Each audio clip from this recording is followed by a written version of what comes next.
Me llamo Román, y mi vida siempre fue una cuestión de frecuencias. Antes de que el mundo se apagara, yo no escuchaba como la gente normal. Oía la reverberación de las voces contra el vidrio, el choque de los cubiertos y el zumbido de la nevera. Era ingeniero de sonido, un guardián del orden auditivo. Trabajé con bandas de rock, orquestas y en bandas sonoras. Mi oído era tan preciso que podía detectar un desfase en un cable antes que los medidores digitales. Mi felicidad era el sonido de las cuerdas de un piano, el aire de una flauta, el siseo de una cinta. El sonido no era algo que me pasaba, era mi hogar. Elena, mi esposa, solía reírse de mí.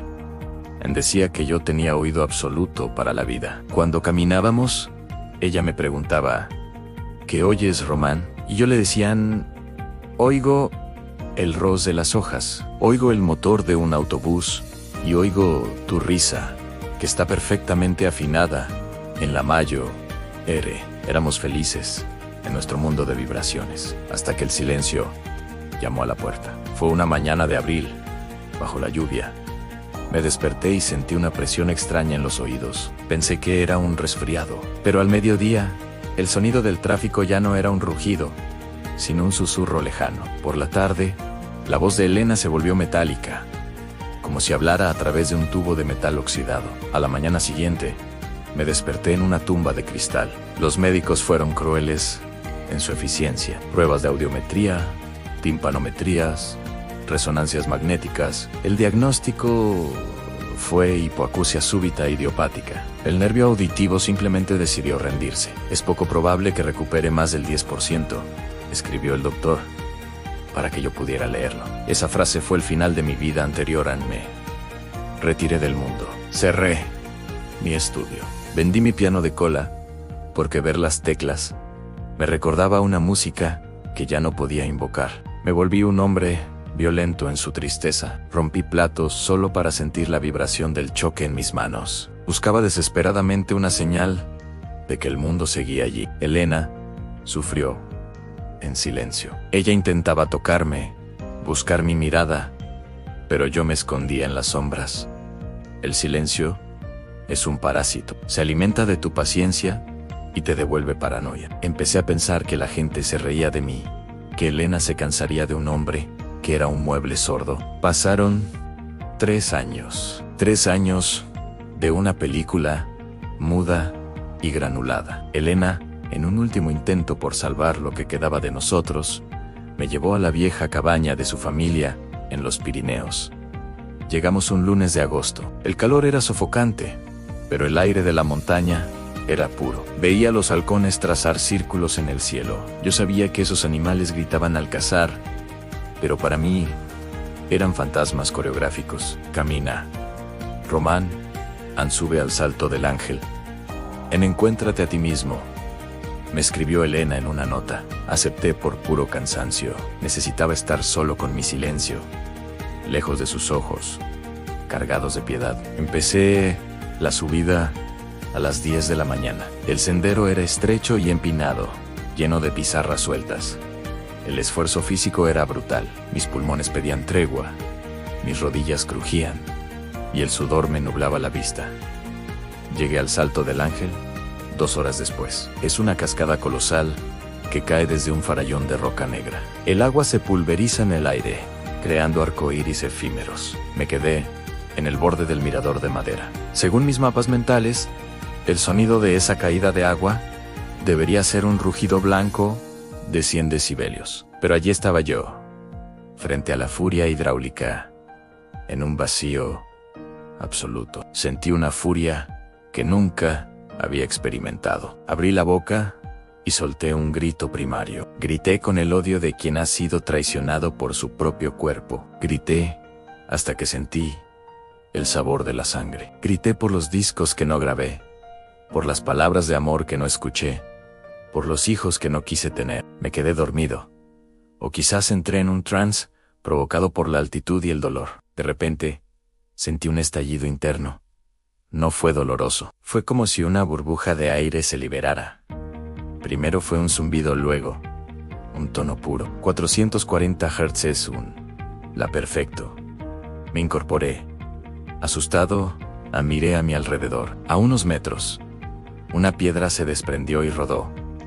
Escuché el golpe. ¡Clac! Me llevé las manos a la boca. Mis ojos se abrieron tanto que dolían. Escuché mi propia respiración. Un jadeo asmático y húmedo que era la canción más hermosa que jamás había oído.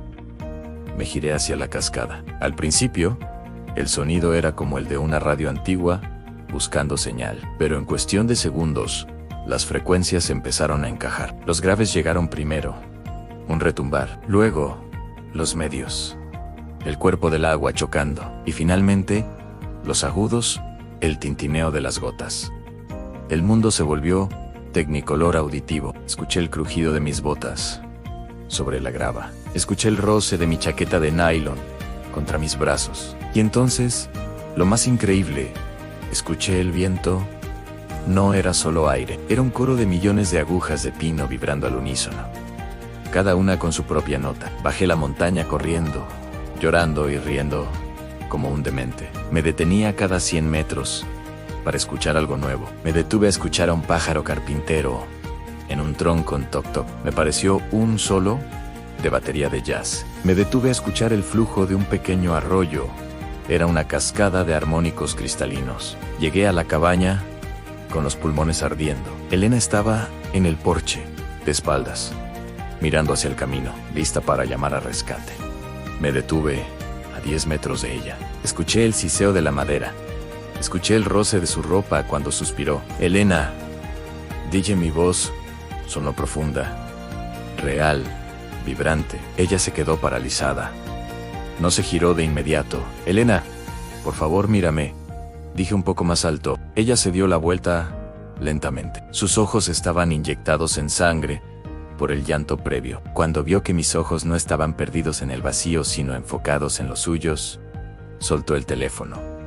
Román, susurró ella. Su voz era un re menor, cargado de tristeza que se transformaba en esperanza. Te oigo, amor, dije, cayendo de rodillas frente a ella. Oigo el viento, oigo la casa, te oigo a ti. El mundo ha vuelto. Nos abrazamos allí, en la oscuridad de los Pirineos, mientras el bosque nos regalaba su sinfonía nocturna. No había notas adhesivas, no había libretas, solo dos personas escuchando el latido del corazón del otro. Hoy, mi vida es diferente. Los médicos nunca pudieron explicarlo. Hablaron de reconexión sináptica súbita, de factores psicológicos, de anomalías estadísticas. Yo no necesito etiquetas. Sigo siendo ingeniero de sonido, pero ya no trabajo en estudios cerrados. Ahora, grabo el mundo.